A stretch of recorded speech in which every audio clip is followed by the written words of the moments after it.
حضرت امام مہدی کے ظہور سے پہلے دنیا کے حالات کیسے ہوں گے؟ کیا پرانی کتابوں میں جو نشانیاں دی گئی تھیں وہ موجودہ حالات کے مطابق ہیں؟ کیا امام مہدی کا ظہور ہونے والا ہے؟ آئیے اس ویڈیو میں دیکھتے ہیں۔ جب تک ہم روشنی اور خوشحالی میں ہوتے ہیں ہمیں اس کی اصل قیمت کا اندازہ نہیں ہوتا۔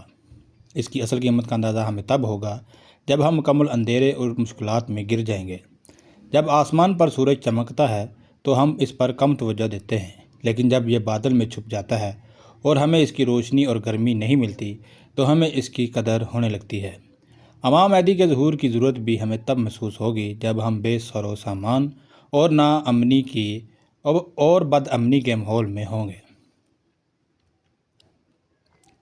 امام مہدی کے ظہور سے پہلے دنیا میں فتنہ فساد، بے سر و سامانی، بد امنی، ظلم و ستم اور عدم مساوات ہوگی۔ ظلم و ستم اور ناانصافی سے بری ہوگی، خونی جنگیں ہوں گی اور دو میں سے ایک شخص قتل ہو جائے گا۔ قوم اور ملت کے درمیان جان و مال کی حفاظت نہیں ہوگی، ہر دل میں خوف ہوگا اور حادثاتی موتیں عام ہوں گی۔ معصوم بچے ظلم حکام کے ہاتھوں قتل ہوں گے، سڑکوں پر خواتین کے ساتھ زیادتی ہوگی، جان لیوا بیماریاں اور لاشوں کی بدبو عام ہوگی، کھانے پینے کی اشیاء کی کمی ہو جائے گی اور مہنگائی اور قہر سے لوگوں کی زندگی مشکل ہوگی۔ زمین بیج قبول نہیں کرے گی اور بارش بھی نہیں ہوگی، اگر ہوگی تو بے وقت ہوگی اور نقصان دہ ہوگی۔ ایسے حالات میں انسان نا امید ہو جائے گا اور موت کو بہترین تحفہ سمجھے گا۔ کوئی شخص قبرستان سے گزرے گا وہ یہی چاہے گا کہ کاش میں بھی ان میں شامل ہوتا تاکہ ذلت کی زندگی سے نجات مل جاتی۔ اس وقت کوئی بھی طاقت یا انجمن نہیں ہوگی جو ان مسائل کا حل کرے اور ظالموں کو سزا دے۔ لوگوں کے کانوں میں نجات کی کوئی آواز نہیں پہنچے گی، جھوٹے دعوے دار ہوں گے۔ انسان ایک الہی معجزے کا انتظار کرے گا۔ تب تک اللہ تعالیٰ اپنی رحمت سے امام مہدی کو ظاہر کرے گا اور آسمان سے ایک غیبی آواز آئے گی کہ ظالم حکمران کا وقت ختم ہو گیا ہے اور اب اللہ کا عدل کا دور ہے۔ یہ آسمانی آواز لوگوں کے دلوں میں امید کی روشن کرن ہوگی اور مظلوموں کو نجات ملے گی۔ پیغمبر اکرم صلی اللہ علیہ وآلہ وسلم کی روایات کے مطابق امام مہدی کے ظہور سے پہلے زمین ظلم و ستم سے بھر چکی ہوگی۔ حضرت علی رضی اللہ تعالیٰ عنہ فرماتے ہیں کہ ہر گھر میں خوف ہوگا۔ امام مہدی خوف اور دہشت کے دور میں ظاہر ہوں گے۔ دوستو، امام باقر فرماتے ہیں کہ امام مہدی کا ظہور اس وقت ہوگا جب مشرق کی رہبری ظالموں کے ہاتھوں ہوگی۔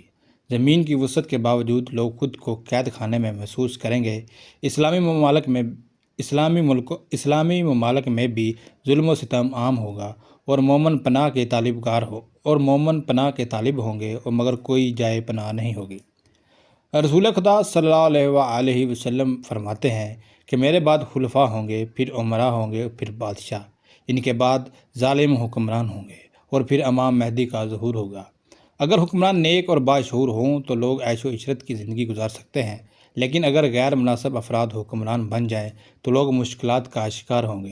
حضرت علی رضی اللہ تعالیٰ عنہ فرماتے ہیں کہ آخری زمانے میں فاسق اور زانی لوگ نعمتوں سے بہرہ مند ہوں گے اور پستے اور ذلیل افراد منصب حاصل کریں گے۔ رسول خدا صلی اللہ علیہ وآلہ وسلم فرماتے ہیں کہ ایک زمانہ آئے گا جب حکمران ظالم، خائن، خائن ہوں گے، قاضی فاسق ہوں گے اور وزیر ظالم ہوں گے۔ حکومت میں بھی عورتوں کا نفوذ ہوگا۔ حضرت علی رضی اللہ تعالیٰ عنہ فرماتے ہیں کہ اس زمانے میں عورتیں اور کنیزیں لوگوں کے امور پر مسلط ہوں گی اور بچے حاکم بن جائیں گے۔ امام جعفر صادق فرماتے ہیں کہ امام مہدی کے ظہور سے پہلے ظالم حکومتیں ناپید ہوں گی۔ امام جعفر صادق فرماتے ہیں کہ امام مہدی کے ظہور سے پہلے ظالم حکومتیں ناپید ہوں گی۔ اسلام اور قرآن کا صرف نام باقی رہ جائے گا اور مسلمان بس نام کے مسلمان ہوں گے۔ مساجد خوبصورت ہوں گی لیکن ہدایت و ارشاد کی جگہ نہیں رہے گی۔ آخر میں اگر موجودہ حالات کو دیکھا جائے تو شاید وہ تمام نشانیاں مکمل ہو چکی ہیں جو امام مہدی کے ظہور کے لیے بیان کی گئی تھیں۔ ہماری حکومتیں، ہمارا حکمران، ہمارے مساجد اور ہمارے علماء دیکھیں تو شاید وہ تمام نشانداریاں پوری ہو چکی ہیں اور امام مہدی کا ظہور عنقریب ہونے والا ہے۔